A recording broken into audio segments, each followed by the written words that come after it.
Perkenalkan, nama saya Putu Dianawasista dari program studi desain interior Fakultas Seni Rupa dan Desain Institut Seni Indonesia Denpasar. Berikut ini tentang RPS dari mata kuliah utama yang saya ampu, yaitu Ekodesain.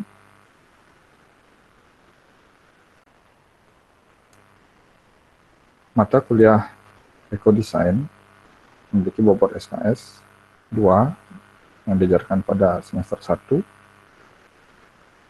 Di mata kuliah ini diajarkan tentang bagaimana desain yang berkontribusi terhadap keberlanjutan lingkungan hidup, yang di dalamnya diterangkan tentang bagaimana penggunaan sumber daya alam, polusi, pengembangan teknologi ramah lingkungan pada bangunan, termasuk di dalamnya biofilik, geoklimatik, dan juga penjelasan tentang permasalahan-permasalahan regulasi di dunia seputar limbah dan prinsip-prinsip pemanfaatan daur dari limbah tersebut.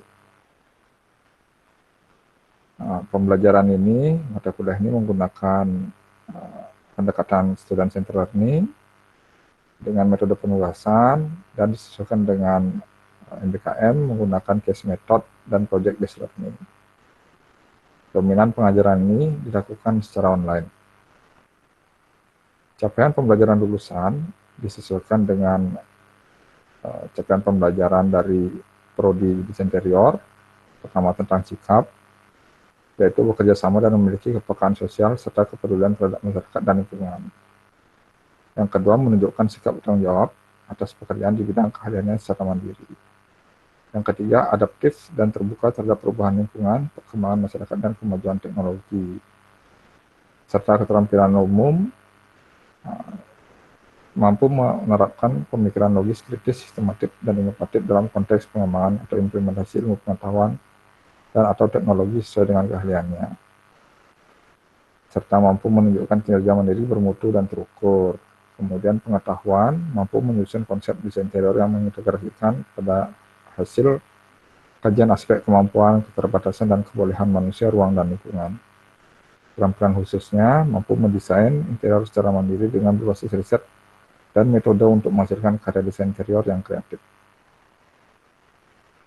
Adapun CPMK, capaian pembelajaran mata kuliah dan sub CPMK, CPMK dibagi menjadi 3, yaitu memahami pentingnya ekodesain dalam pembangunan berkelanjutan, kemudian menguasai konsep teori dan prinsip-prinsip dalam ekodesain, serta relevansinya dalam pembangunan arsitektur dan desain interior, kemudian memahami isu energi, sumber daya alam, dan isu-isu seputar limbah serta energi lainnya.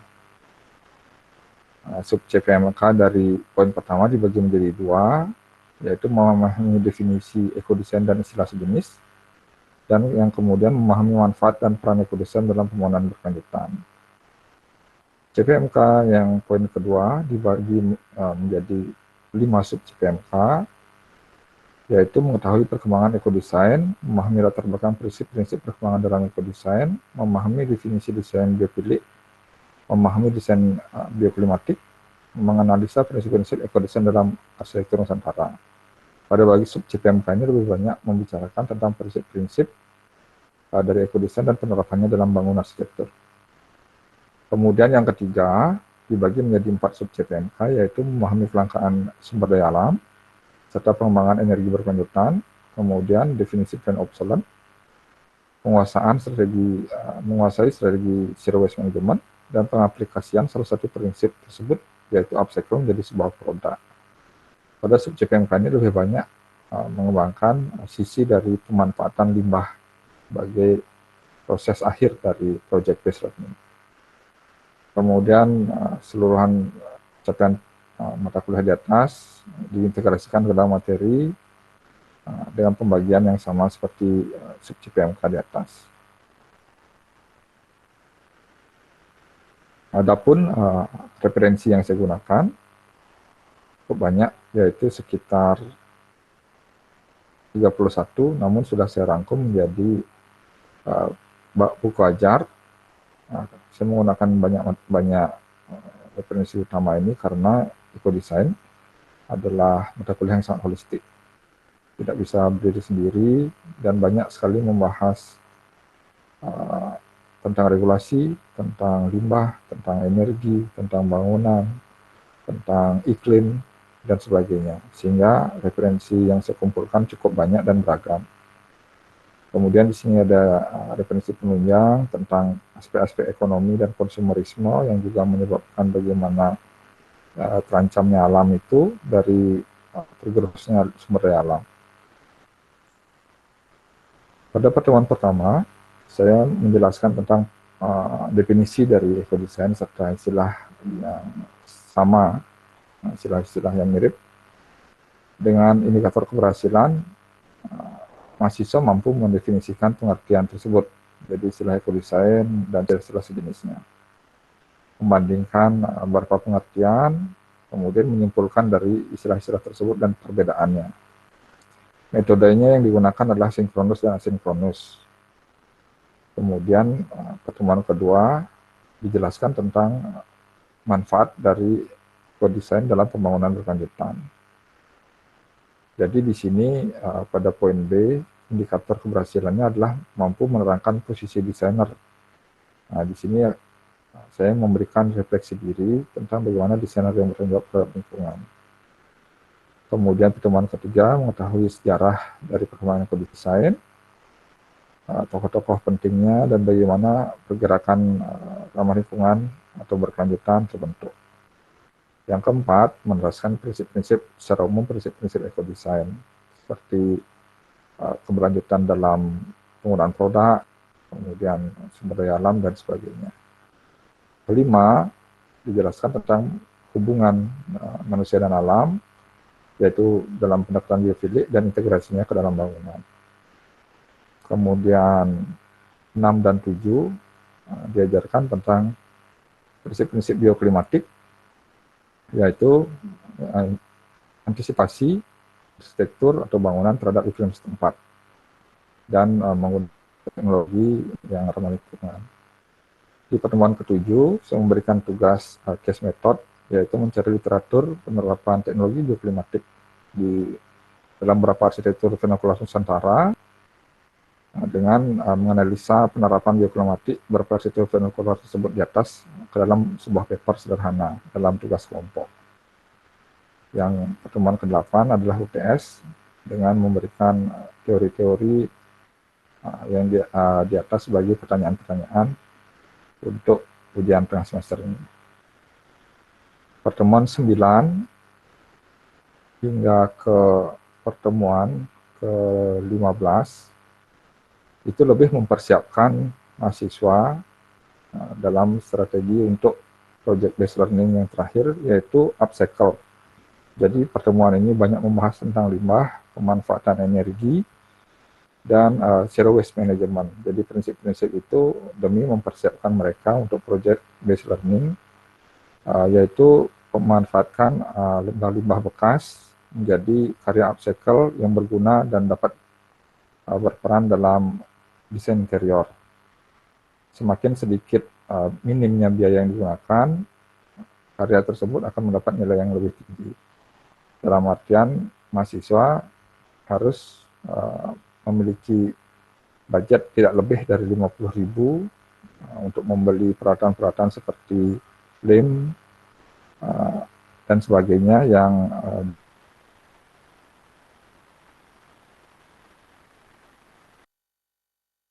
ribu tersebut akan nilai dari karya mereka akan dikurangi.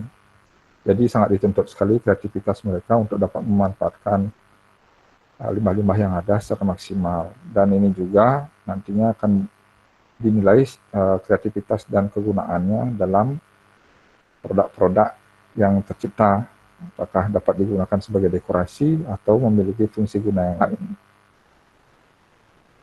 Project based learning ini kemudian diintegrasikan sebagai tugas dari ujian akhir semester dan dimasukkan dalam penilaian ujian akhir semester ini. Sekian penjelasan saya tentang RPS dari ekodesain. Sampai jumpa dan selamat beraktivitas.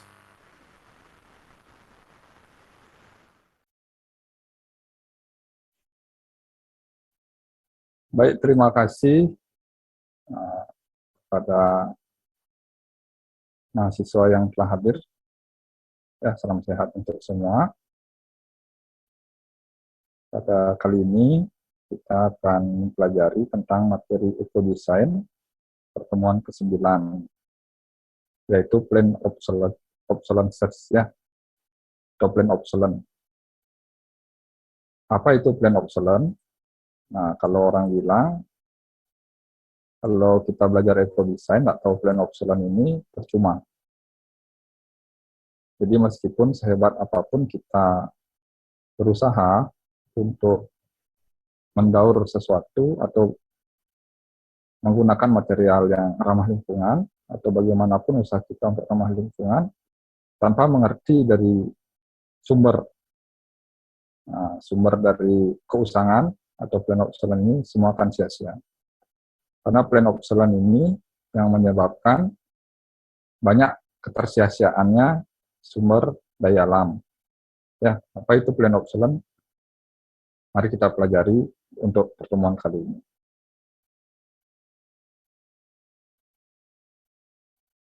Nah, tujuan dari pertemuan kali ini, yang pertama, kalian mengetahui pengertian dari plan obsolescence. Yang kedua, kalian mengetahui hubungan plan obsolescence dan desain. Yang ketiga, kalian mengetahui pengaruh plan obsolescence terhadap pembangunan berkelanjutan. Dan yang terakhir, mahasiswa mampu merefleksikan diri sebagai desainer yang bertanggung jawab terhadap kerusakan lingkungan. Nah, ini kalau kalian lihat, ini berapa keyword dari plan obsolescence ya. Ada desirability, desire itu ya, keinginan. Keinginan itu yang menjadi pokok dari pencemaran lingkungan. Kenapa? Nah, nanti akan kita pelajari ya. Pernah nggak kalian dengar bahwa kita mendesain untuk gagal? Nah, ini pertanyaannya. Pernah nggak kalian ini? Ada yang bisa, apa ini hal yang baru? Atau apa ini suatu yang baru bagi saya? Pernah nggak kalian dengar kita mendesain untuk gagal? Ada yang sudah pernah? Belum? Pernah. Di mana? Itu contohnya ya, di mobil itu mereka itu emang didesain untuk gimana ya, endurance-nya itu nggak ya, mungkin lah 20 tahun udah bakal gimana ya, udah bakal merendah lah gininya, kekuatannya itu. Maka dari itu kita kan akan kembali ke dealer itu untuk memperbaiki atau gimana lagi. Ya, benar. Nah, nanti jenisnya itu ada. Jenis obsolescence-nya, jenis keusangannya. Nah, yang mengemukakan pertama kali istilah ini Brooke Stephen ya, tahun 1958. Jadi, kalau kita mau bikin produk yang sukses, bikinlah produk yang bisa cepat rusak, atau produk yang gagal. Nah, dengan demikian, orang akan terus membeli. Ya, orang akan terus membeli. Jadi, prinsip plan obsolescence itu menciptakan produk yang lebih dari produk berikutnya, yang produk sebelumnya, dan kemudian produk yang sudah lebih ini gagal kembali. Jadi terus berputar, dan berputar, sehingga dinamisme pasar terjadi. Nah, begitu ya. Kalau dari definisinya, ya, plan obsolescence atau keusangan terancana merupakan strategi ekonomi untuk meningkatkan penjualan dengan cara mengatur usia keusangan produk. Nah, tujuannya biar konsumen cepat mengganti produk dan membeli yang baru. Ya, ini dulu yang punya ya. Nah, kalau dari Brooke Stephen ini quote-nya, seluruh kondisi ekonomi kita berdasarkan pada keusangan rencana untuk plan obsolescence. Jadi, proses ekonomi dalam desain, ya, dalam desain saya garis bawahi, semua itu berpusat pada plan obsolescence ini, atau keusangan rencana. Tanpa adanya ini, desain itu tidak bisa jalan. Kenapa? Nah, kita akan bahas satu persatu ya. Sedangkan dampak dari plan obsolescence atau keusangan rencana ini, nah bagi ekosistem itu secara jangka panjang ya mempercepat tumpukan sampah ya, terus menerus terganti, apalagi secara dinamis.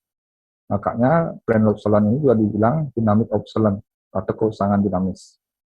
Secara terus menerus dan secara cepat ya, sampah itu tanpa kita sadari menumpuk. Ini kartun ini sebagai representasinya.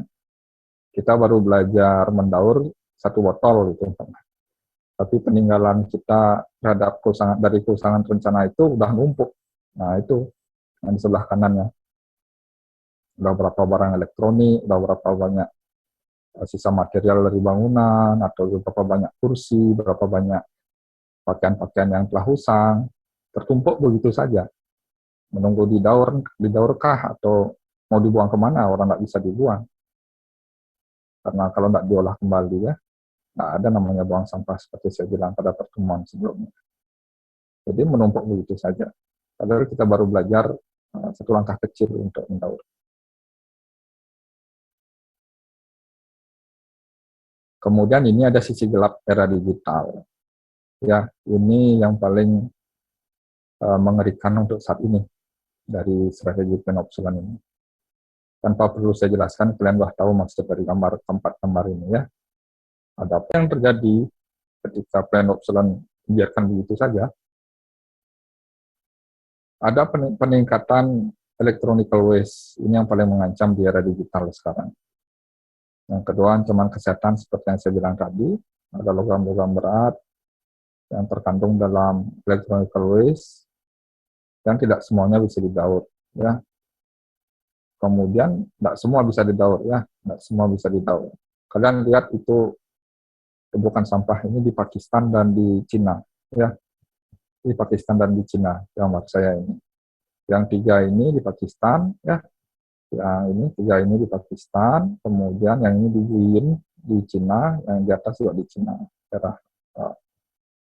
saya lupa Guangzhou kalau nggak salah.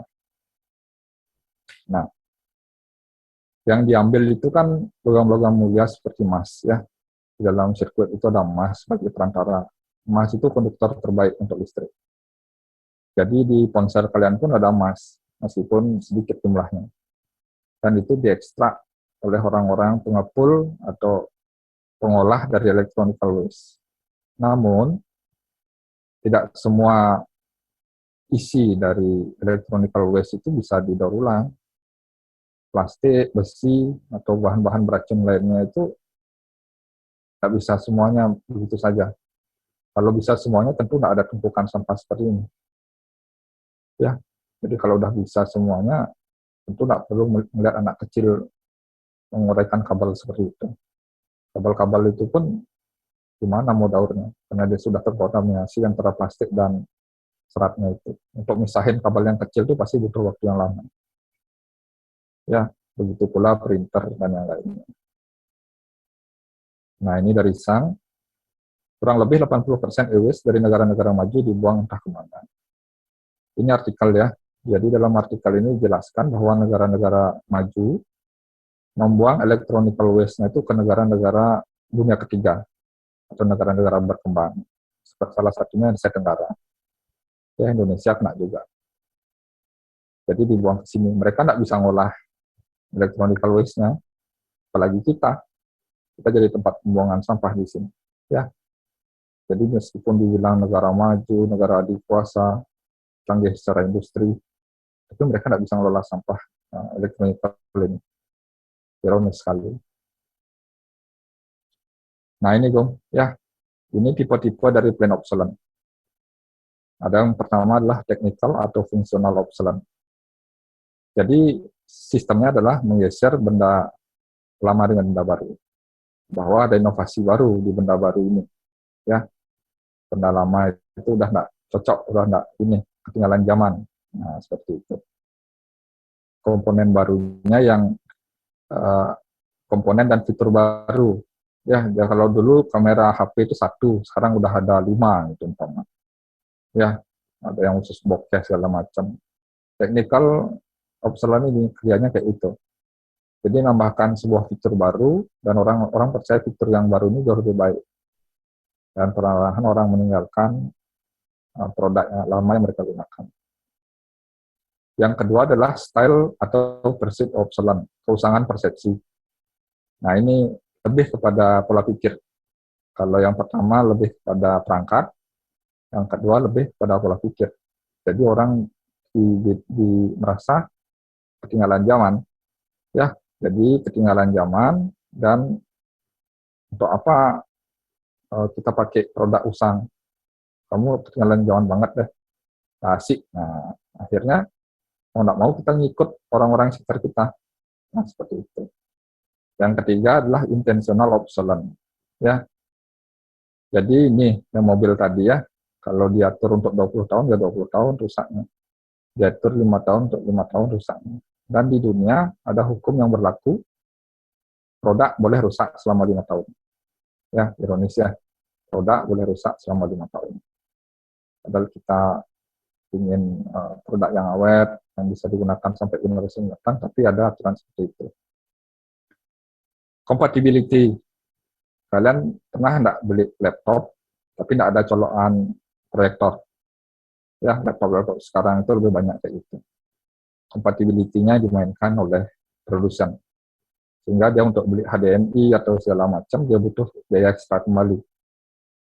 Ya, nah ini cara kerja plan obsolescence juga. Seperti itu. Lalu bagaimana dengan desainer? Apa yang harus dilakukan? Di mana posisinya? Nah, ini posisi desainer. Ya, desainer diapit oleh dua elemen. Pertama adalah pasar, yang terakhir adalah kapitalisme. Ya, sisi ekonomi kapitalisme itu. Ada konsumen yang memiliki keinginan. Ada kapitalisme yang memanipulasi itu. Desainer di tengah-tengah bergerak untuk inovasi. Umpama saya ingin bikin desain mebel seperti ini. Desainer menjawab kebutuhan atau keinginan konsumen itu dengan inovasi. Nah, tugas kapitalisme itu bagaimana kebutuhan ini menjadi lebih massal. Ya, kalau kita contohkan paling gampang itu ponsel. Kita kejar kameranya, karena orang senang selfie atau bikin tren di YouTube. Nah, dimainkan itu manipulasi pasarnya dengan mengangkat aplikasi-aplikasi yang berbasis penggunaan kamera.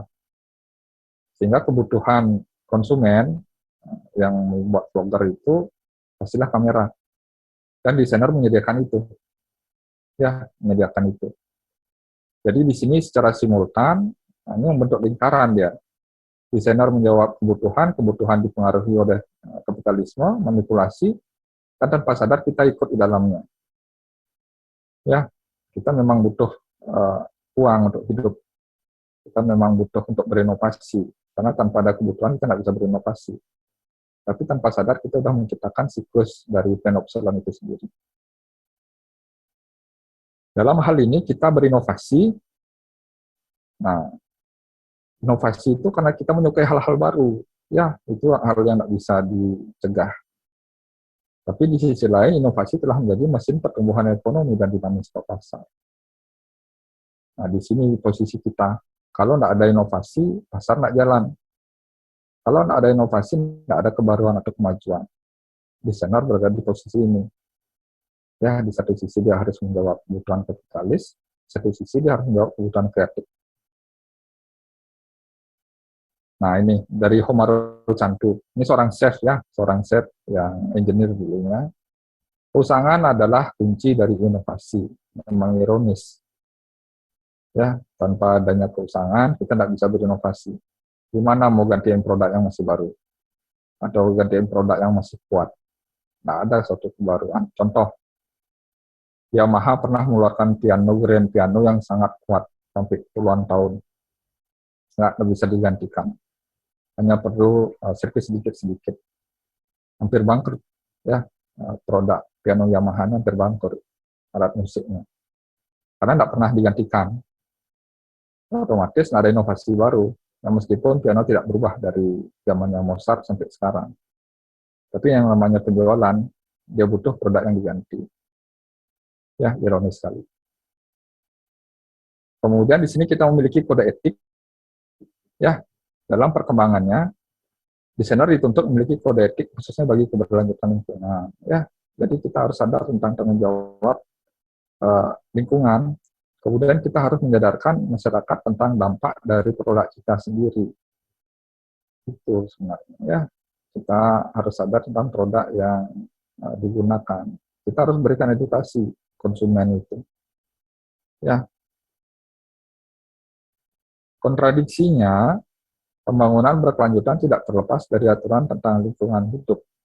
Namun adanya tumpang tindih dengan aturan dan kepentingan pribadi. Ya, ini berada dalam sebuah jaringan kompleks. Jadi, seperti kita terangkan tadi, sebuah lingkaran ini yang sudah dibentuk oleh kaum kapitalis dan susah mengurai ini. Ya, susah mengurai ini. Inovasi butuh konsumen sebagai sumber kebaruan, kemudian konsumen diolah oleh pihak kapitalis untuk kebutuhan ekonomi. Ada dinamisme pasar, ada aturan, sangat kompleks sekali. Maka dari itu, poros keberlanjutan dalam produksi ada 3. Pertama, konsumen. Konsumen itu harus sadar, alam itu tidak bisa memenuhi semua kebutuhan, dan pasti akan habis suatu waktu. Ya, harus diubah pola pikir atau mindset. Kemudian pemerintah harus menyediakan infrastruktur atau menteri khusus dalam program berkelanjutan, bukan sekedar wacana, dan mengatur bagaimana regulasi umur produk. Ya, dan terakhir, produsen dia harus menyediakan sarana informatif untuk produknya sendiri. Seperti itu. Jadi simpulannya di sini adalah kita sebagai desainer sudah terlilit banyak hal, terlilit inovasi, kebutuhan, regulasi, dan kemudian terlilit dari aturan. Nah, sebagai desainer yang bertanggung jawab, perlahan marilah kita urai sedikit demi sedikit kesadaran tentang penggunaan produk dari diri sendiri aja dulu. Kalau produknya masih bagus, jangan buru-buru diganti, ya, kasihan alamnya nanti. Kemudian banyak sumber daya yang digunakan juga, ya. Jadi secara garis besar, brand obsolescence itu memanipulasi kehidupan kita. Kita desainer harus memiliki sikap, ya, memiliki sikap meskipun kalian nanti memang sulit lepas dari itu, tapi sedikit demi sedikit, marilah kita jaga lingkungan. Nah, mungkin sekian dari saya. Sebelum itu, ada pertanyaan atau dari mahasiswa? Permisi Pak, saya ingin Ya, bertanya. silakan. Mungkin sebelumnya sedikit cerita juga ya. Itu memang benar sih ya, gimana ya sistem ini. Dulunya ceritanya kan saya beli HP, itu misalnya pada tahun 2018. Dan misalnya kalau saya menggunakan aplikasi itu pasti terus bakal ada update. Dan di sana pada tahun 2020, karena update itu besar ya, handphone itu udah nggak bisa dipakai lagi gitu. Jadi itulah saya mau bertanya di sini, kalau kita kan sebagai desainer ya, dalam pembangunan yang berkelanjutannya Ya. ini, gimana itu biar lebih bagus lah gitu. Kayak tadi kan berinovasi, namun ada nggak yang gimana ya dari Bapak sendiri? Gitu.